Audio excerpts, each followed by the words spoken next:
भव सागर में दुख ना मिलता, तेरी शरण में आता क्यों। शरण में आके सुख ना मिलता, तेरी शरण में आता क्यों। प्रवचन में बताया था, संसार में जितने दुखी प्राणी हों, जिन जिन को जो जो तकलीफें हों, सब भगवान के चरणों में आकर के दूर हो जाएंगे। बिल्कुल सही, झूठी बात नहीं है। ओंकारम बिंदु संयुक्तम नित्यम ध्यायन्ति योगिना कामदम मोक्षदम चैवे ओंकाराय नमो नमः। बिंदु संयुक्त ओंकार का ध्यान करने से कामनाओं की पूर्ति होती है और अंत में निर्वाण की सिद्धि होती है। पारष्टात स्तुति में पढ़ते हैं, दरिद्रीन को द्रव्य के दान दीने, अपुत्रीन को तो भले पुत्र कीने, महासंकटों से निकाले विधाता, सबई संपदा सर्व को दे दाता। दरिद्रियों को द्रव्य के दान देते हैं, अपुत्रियों को पुत्र देते हैं, सभी संकटों से निकालते हैं और सभी संपदाओं को प्रदान किया जाता है।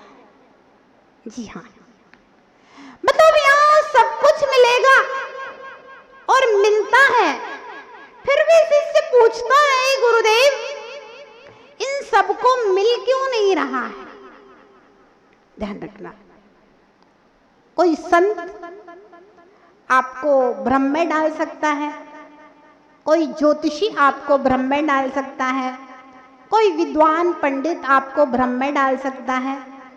हाँ, कि ये डोरा बांध लो, इससे इस कार्य की सिद्धि हो जाएगी, ये यंत्र आप अपने उसमें पर्स में रख लीजिए, आपसे इस कार्य की सिद्धि हो जाएगी, आप ऐसा कर लीजिए, ऐसा कर लीजिए, ऐसा कर लीजिए। निश्चित रूप से बात सत्य है, भव सागर में दुख ना मिलता, तेरी शरण में आता क्यों। शरण में आके सुख ना मिलता, तेरी शरण में आता क्यों। हाँ। शरण में आकर के सुख मिलता है, संसार में दुख है, इसीलिए जीव शरण में आता है। ये हमारा आगम स्वीकार करता है, या संसार विषय सुख होता, तीर्थंकर क्यों त्यागे, काहे को शिव साधन करते, संयम सो अनुरागी। अगर संसार में सुख होता तो तीर्थंकर घर द्वार त्याग करके दीक्षा क्यों लेते, क्यों संयम से अनुराग करते, क्यों मोक्ष की कामना करते। वो भी आत्मा सही व्यवस्था को, समीचीन व्यवस्था को, सम्यक व्यवस्था को समझना पड़ेगा। लोग आते हैं, हमारे पास भी आते हैं, बोले आशीर्वाद दे दो माता जी, ये काम हो जाए। तो हम कहते हैं जाओ डमोकार मंत्र की 5 माला फेर लेना, रोज फेरना। वो कहेगा ओ माता जी डमोकार मंत्र की माला फेरने से तो मुंह दुख गया मेरा। डमोकार मंत्र की माला फेर के आया एक लड़का, 5 माला फेर के बोले ओ माता जी मेरा तो मुंह दुख गया डमोकार की माला फेरने से, कोई और सरल मार्ग हो तो बता दो। ध्यान रखना, कर्म सिद्धांत की व्यवस्था है, उसको समझना बहुत जरूरी है। अगर आप अपने जीवन में सुख, शांति, धैर्य, सहनशीलता, महानता, उन्नति के शिखर और सफलता को प्राप्त करना चाहते हैं तो हाँ। कभी कभी धर्म करते हुए भी बहुत संकट आते हैं, और मैंने कहा धर्मात्माओं के ऊपर ही ज्यादा संकट आते हैं, बेईमानों के ऊपर संकट नहीं आते।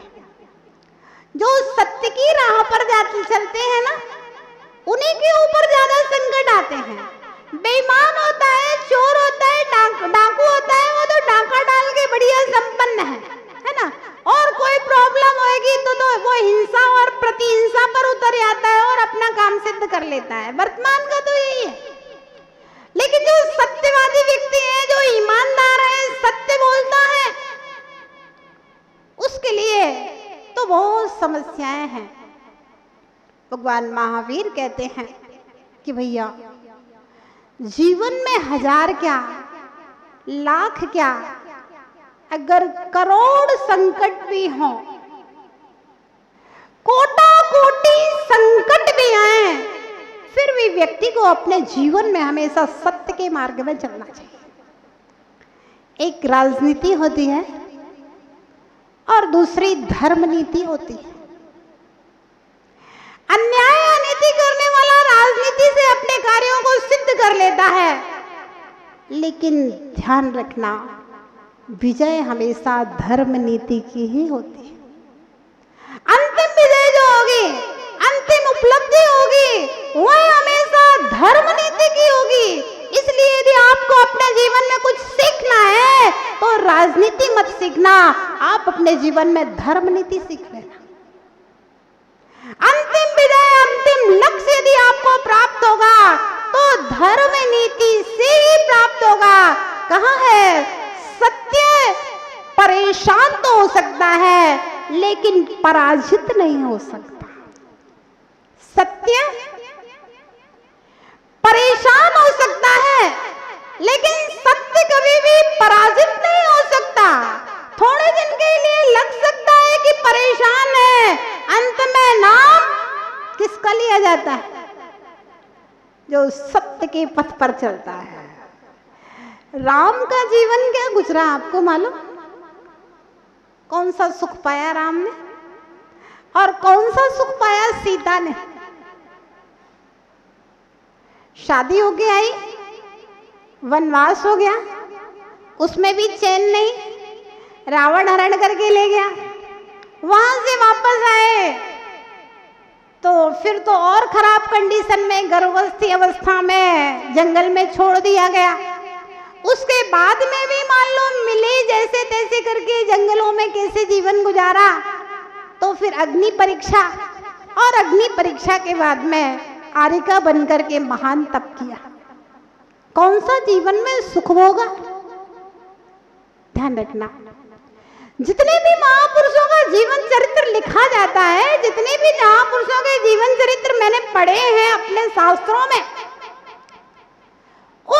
उनके जीवन चरित्र ज्यादा पढ़े जाते हैं, ज्यादा फेमस होते हैं, ज्यादा लोकप्रिय होते हैं, जिन्होंने अपने जीवन में बहुत बहुत बहुत बहुत कष्टों को सहन करके भी धर्म मार्ग के ऊपर चला। चाहे वह श्रीपाल का चरित्र हो, मैना सुंदरी का चरित्र हो, भगवान पार्श्वनाथ का चरित्र हो, वरांग एक राजकुमार हुआ, उसके चरित्र की भी बड़ी विचित्र कथाएं हैं। मैंने उसको पढ़ा, बड़ा आश्चर्य हुआ पढ़ने के बाद में। ऐसा होता है, चाहे वह जीवनधर स्वामी का चरित्र हो, चाहे वह चारुदत्त का चरित्र हो। एक बात बताएं, आप कुछ पढ़ो ना पढ़ो, अपने जीवन में महापुरुषों के, प्राचीन पुराण पुरुषों के जीवन चरित्र जरूर पढ़ना।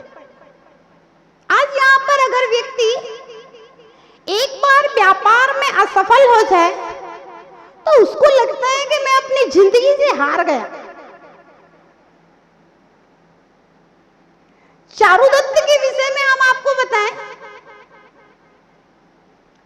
बचपन में बहुत बहुत बहुत धनवान पिता का पुत्र था, परम बैरागी धर्मात्मा था, विवाह करने की इच्छा नहीं थी, लेकिन मां ने जबरदस्ती विवाह करा दिया, फिर भी वो अपनी पत्नी को देखता तक नहीं था।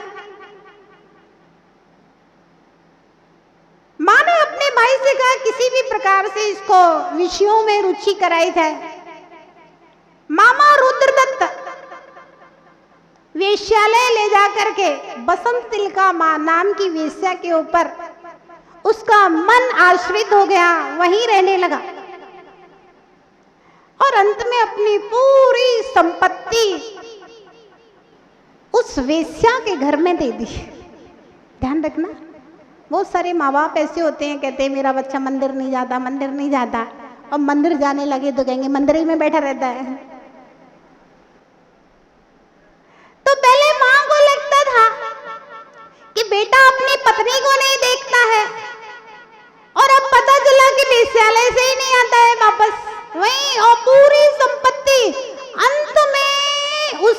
पत्नी के जेवर जब आने लगे गहना, तो बसंत तिलका की माँ कहती है कि बेटी, हमारा स्नेह पुरुष से नहीं होता, हम लोग वेश्या का धर्म है कि हमारा स्नेह तो संपत्ति से होता है। अब इसके पास संपत्ति बची नहीं है, इसलिए आप इसको छोड़ दे। लेकिन बेटी को प्रेम हो गया था उससे, नहीं छोड़ेगी। अंत में उसने उसको एक बोरा में बंद करके गटर में डाल दिया। बाद में सुअर उसके मुंह पे लगते हैं तो वो कहता है, अरे बसंत तिलका अभी तो सोने दे। फिर लोग देखते हैं, अरे ये बोल रहा है, बोरा में कौन आदमी है।